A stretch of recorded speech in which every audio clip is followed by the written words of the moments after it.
So in 1976, I was 8 years old, and everything was extremely bicentennial. It was like America had come down with an ailment called bicentennial fever. And the symptoms were, as a kid, you had the sudden desire and need to collect everything bicentennial. I collected bicentennial Pepsi bottles, bicentennial quarters, and on Fridays, my sisters and I would beg our parents to take us to McDonald's so we could collect the latest bicentennial Happy Meal toy.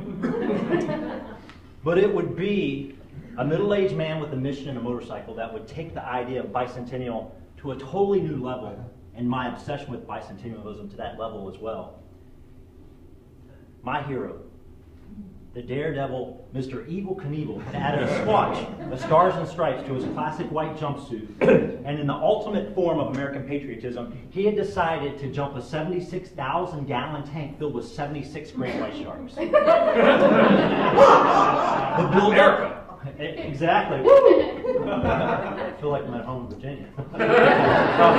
The build-up was amazing. I remember I watched TV all day just to catch 2 glimpses of the commercials that would advertise the event.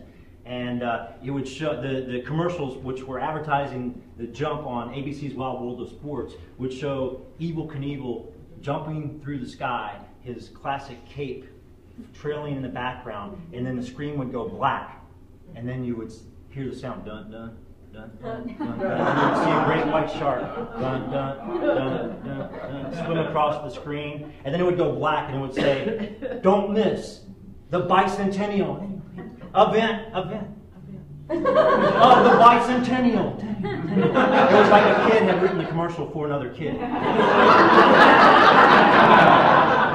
And so I remember watching these commercials and almost having anxiety attacks as the days counted down to the actual event. And I remember the actual day of the event, I put on my white denim pantsuit that had been special ordered from the JCPenney catalog. And I tied a red pillowcase around my neck, and I sat Indian style in front of the TV. And then it came on. The sports announcers. "Hello, America. We welcome you to the sporting event of the bicentennial." Cut to a close-up of Evel Knievel, his motorcycle, a Triumph. Cut to the stands filled with people. Cut to commercial. It came back on. "Welcome, sports fans." Cut to Evel Knievel. What he did always was he rode up that red, white, and blue ramp and just stopped there and looked over at the sharks. I had to pinch myself again. He backed down. Cut to the stands. Cut to the man singing the Star Spangled Banner. Cut to commercial.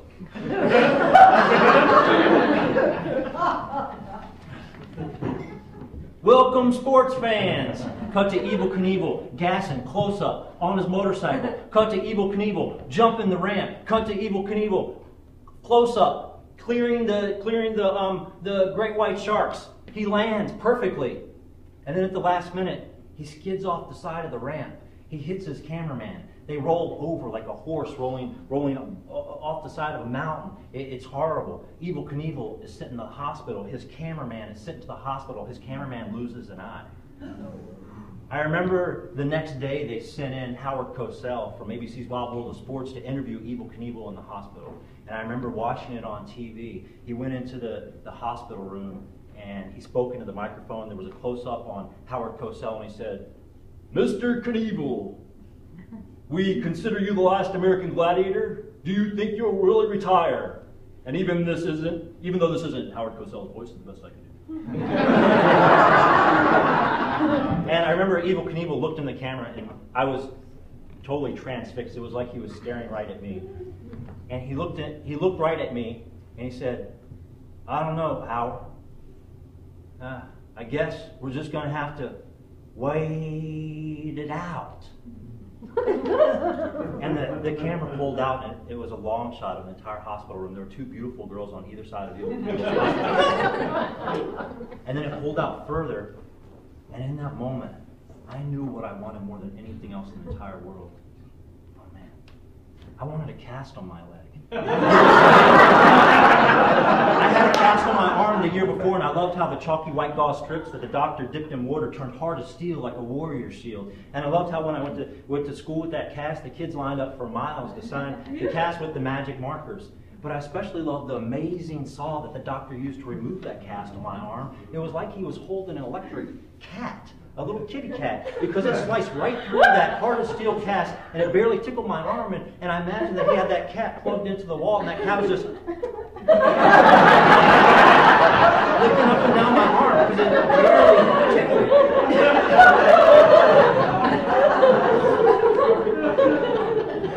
But do you want to know the real reason why I wanted to cast my leg?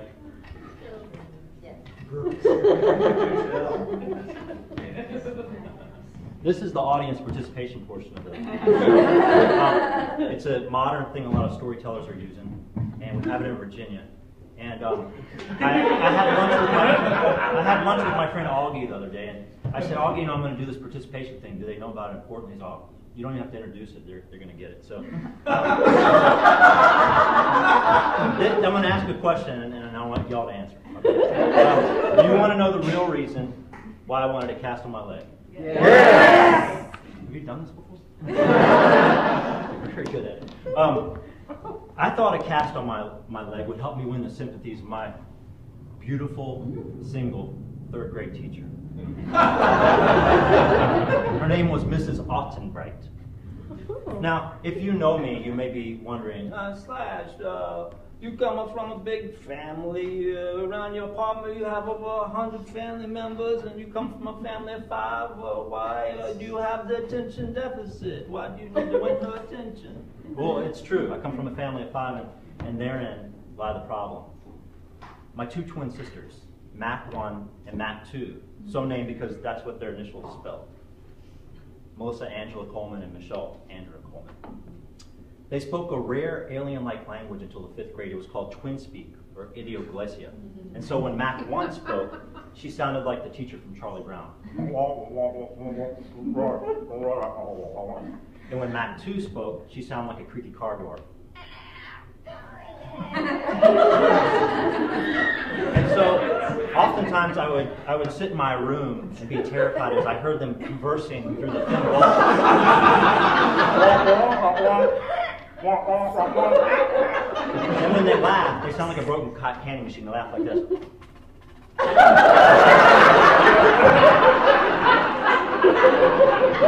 And years later, when the movie The Shining came out, they had those 2 twins that just appeared around the house going, Brad Brown, Brad Brown. I was completely terrified. I had to rethink the whole idea of having twin sisters so close to me in that room.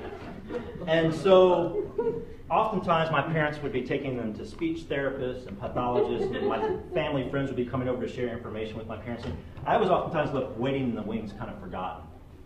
And so that's where the attention deficit came from, and that's why I wanted to win Mrs. Ottenbright's affections.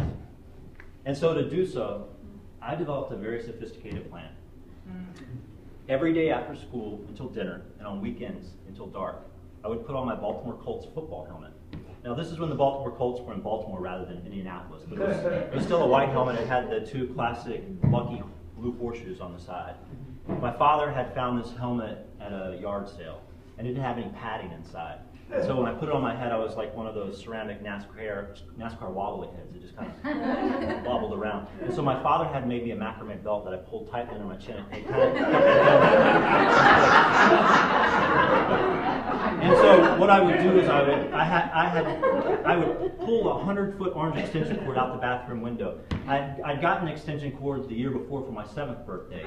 To date, it was my favorite birthday present ever. I pulled that extension cord through the backyard into the middle of the backyard, and I'd plug in my little reel-to-reel recorder. And there was a little square microphone that went with it. I'd plug that in, and I'd lay down beside this huge stack of old car tires in the backyard. And then I'd push record on that reel-to-reel recorder, and I'd stack those car tires one at a time onto my leg.